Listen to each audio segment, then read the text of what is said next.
zukene n'ike ụwa abụdụ n'ofu mbịa unu na-anụ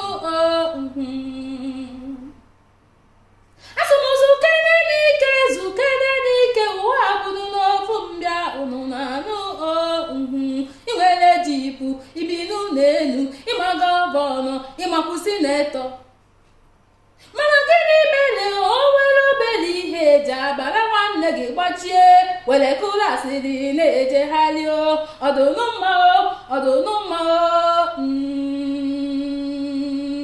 biri ka mbiri ọkwa ya hụdụ n'ụtọ nwanne m ọkwa ibiri igbe ebiri kwa ya hụdụ n'ụtọ nwanne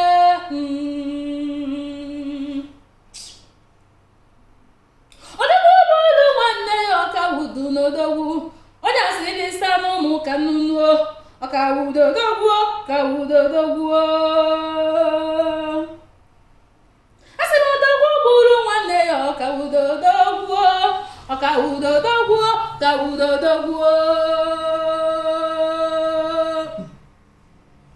igwe nwanne gị na ụlọ bụsa ezi ga-abịa na achọwa odogwu ọkwa ị na-ahụ nwo achọwa odogwu ndị ire were bata wakpo unu were gbuo nuo ọdụnụmma omeibe ya jide n'ọgbọ maka oji ọwajana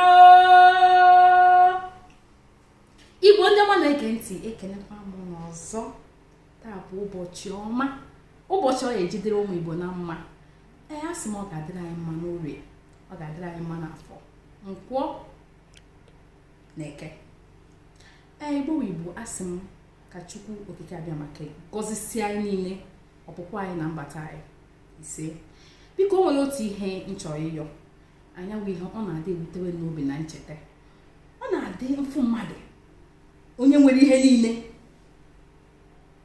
agbanyeghị na o nwere ihe niile, ọ chọọ ka ọ hapụ inwe onye ga-eto n'akụkụ ya, onwe onye na-eto ọzọ tụrụ ya ka so ya zawa odogwu.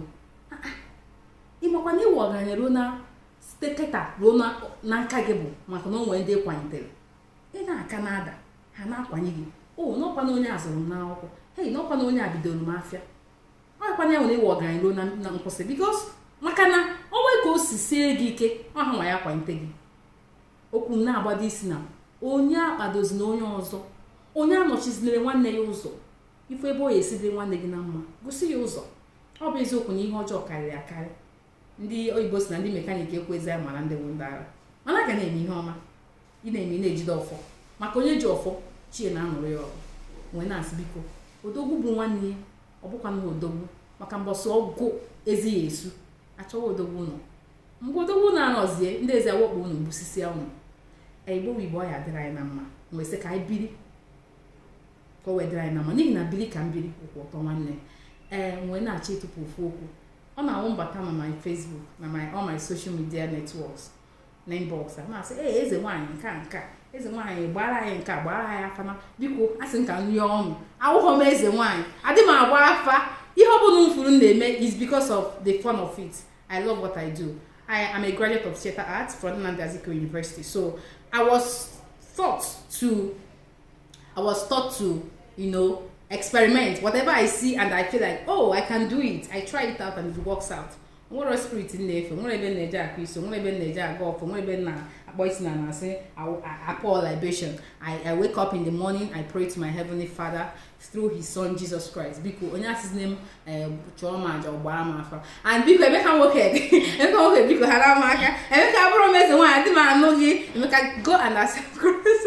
I don't even want to say anything. Emeka is just one funny human being. I think I enjoy his company. He's just a very nice person, in as much as he doesn't like believing in whatever you believe in, and sometimes he gets aggressive at a certain point, but that doesn't make him a bad person. He's a nice person. But Emeka biko hakwam ejide nwere eme live video gị o ha ma aka. I love you all. Bye bye.